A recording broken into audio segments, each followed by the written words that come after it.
Tehran میں Mossad کی drone factory پکڑی گئی، مزید 2 ایجنٹ گرفتار، 200 کلو بارود، 23 ڈرونز کا سامان برآمد۔ پولیس ترجمان کا کہنا ہے 2 ایجنٹوں کو تہران کے شہر رے سے گرفتار کیا گیا۔ خبر ایجنسی کے مطابق 3 منزلہ عمارت اسرائیلی ایجنٹوں کی جانب سے ڈرونز کی تیاری کے لیے استعمال کی جا رہی تھی۔ اتوار کو البرز سے موساد کے 2 ایجنٹ گرفتار کیے گئے تھے۔ موساد کے لیے جاسوسی کرنے والے اسماعیل فکری کو پھانسی دے دی گئی۔ ایران کو کسی صورت جوہری ہتھیار حاصل کرنے نہیں دیا جانا چاہیے۔ یورپی کمیشن کی صدر کی اسرائیلی وزیر اعظم سے فون پر گفتگو، کہا سفارتی راستہ سب سے بہتر حل ہے، لیکن ایران کی جانب سے اقوام متحدہ کے جوہری نگراں ادارے کے ساتھ تعاون نہ کرنے پر اسرائیل کو اپنے دفاع کا حق حاصل ہے۔ کینیڈا میں G7 سمٹ، عالمی رہنماؤں کی آمد کا سلسلہ جاری۔ کانفرنس میں بین الاقوامی سیکیورٹی اور عالمی استحکام پر بات چیت ہوگی۔ اسرائیل ایران تنازع ایجنڈے میں سر فہرست ہونے کا امکان۔ دنیا کو اسرائیل کی ایٹمی طاقت سے ہوشیار رہنا ہوگا۔ عالمی برادری کو اسرائیل کے بے لگام ایٹمی صلاحیت پر تشویش ہونی چاہیے۔ وزیر دفاع خواجہ آصف کہتے ہیں اسرائیل ایٹمی عدم پھیلاؤ کے معاہدے NPT کا فریق ہے، نہ ہی کسی دوسرے بین الاقوامی معاہدے کا پابند۔ اسرائیل کا جوہری پروگرام عالمی امن کے لیے کسی خطرے سے کم نہیں۔ پاکستان ایک ذمہ دار ایٹمی ریاست ہے۔ پاکستان عالمی ایٹمی ضوابط عدم پھیلاؤ کے اصولوں کی مکمل پاسداری کرتا ہے۔ ہمارا جوہری پروگرام محض اپنے دفاع اور عوام کی حفاظت کے لیے ہے۔ ایران کی مختلف یونیورسٹیز میں پھنسے پاکستانی طلبہ وطن واپس روانہ۔ 80 طلبہ ہورمزگان میڈیکل یونیورسٹی اور 97 طلبہ زنجان میڈیکل یونیورسٹی سے وطن واپس روانہ ہوئے۔ ذرائع نے بتایا تہران میں پاکستانی سفارت خانے سے 3 بسیں روانہ کی گئیں۔ زنجان سے بھی طلبہ کی 3 بسیں پاکستان روانہ ہوئیں۔ ہورمزگان یونیورسٹی کے 9 طلبہ اپنی مدد آپ کے تحت وطن واپس آ رہے ہیں۔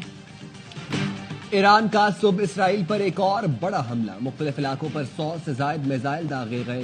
وسطی اسرائیل میں 8 افراد ہلاک اور 100 سے زائد زخمی ہو گئے۔ مجموعی طور پر 22 ہلاک، 300 سے زائد زخمی ہیں۔ حیفا کے پاور پلانٹ میں شعلے بھڑک اٹھے۔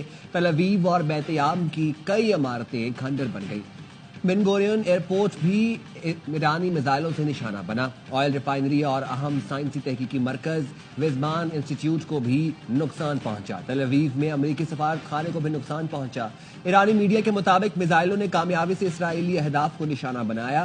پاسداران انقلاب کا کہنا ہے تازہ حملے میں نئے طریقے استعمال کیے گئے۔ نئی تکنیک سے اسرائیلی دفاعی نظام خود کو ٹارگٹ کرتا رہا۔ پاسداران انقلاب کا کہنا ہے اسرائیل پر مزید تباہ کن حملے کریں گے جو اسرائیل کی مکمل تباہی تک جاری رہیں گے۔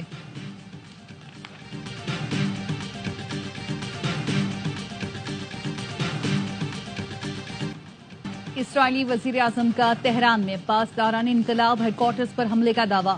پاسداران انقلاب کے انٹیلیجنس چیف جنرل محمد کاظمی اور نائب حسن محقق شہید۔ اسرائیل کا تہران میں ایک رہائشی عمارت پر حملہ، 5 افراد شہید، متعدد زخمی۔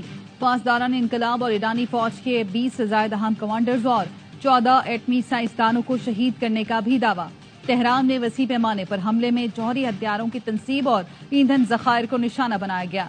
ایرانی وزارت صحت کے مطابق اسرائیلی حملوں میں شہید افراد کی تعداد 224 ہو گئی۔ اسرائیلی وزیر دفاع کی تہران کے شہریوں کو نشانہ بنانے کی دھمکی۔ ٹیلی گرام پر لکھا رات کو اسرائیل پر ہونے والے حملوں کا جواب تہران کے شہریوں سے لیا جائے گا اور وہ جلد اس کی قیمت چکائیں گے۔ ایرانی سپریم لیڈر کا حوالہ دیتے ہوئے کہا تہران کا گھمنڈ کرنے والا ڈکٹیٹر ایک بزدل قاتل میں تبدیل ہو گیا۔ اس نے جان بوجھ کر اسرائیل کے عام شہریوں کو نشانہ بنایا۔ اسرائیلی قومی سلامتی کے مشیر کا کہنا ہے ہم نے اپنے جو اہداف طے کیے ہیں اس کے لیے ہمیں امریکہ کی ضرورت نہیں۔ امریکہ کے ساتھ جوہری مذاکرات اب بھی ممکن ہیں۔ ترجمان ایرانی وزارت خارجہ کا کہنا ہے عالمی برادری اسرائیل پر حملے روکنے کے لیے دباؤ ڈالے۔ صہیونی ریاست اب بھی ایران میں قتل عام جاری رکھے ہوئے ہے۔ یہ جنگ ایران نہیں انسانیت کے خلاف ہے۔ ایران تمام مسلم ممالک سے رابطے میں ہے۔ امید ہے دنیا اس جنگ میں درست صف میں کھڑی ہوگی۔ ایران اور اسرائیل کے درمیان 4 روز سے جنگ جاری۔ ایران کے فردو نیوکلیئر پلانٹ کے قریب زوردار دھماکوں کی آوازیں سنی گئیں جن کے باعث زمین میں جھٹکے محسوس کیے گئے۔ ریکٹر اسکیل پر زلزلے کی شدت 2.5 ریکارڈ کی گئی۔ ایران انٹرنیشنل انگلش کی جانب سے جاری ویڈیوز میں دکھایا گیا کہ یہ دھماکے قم شہر سے 20 کلومیٹر دور پیش آئے۔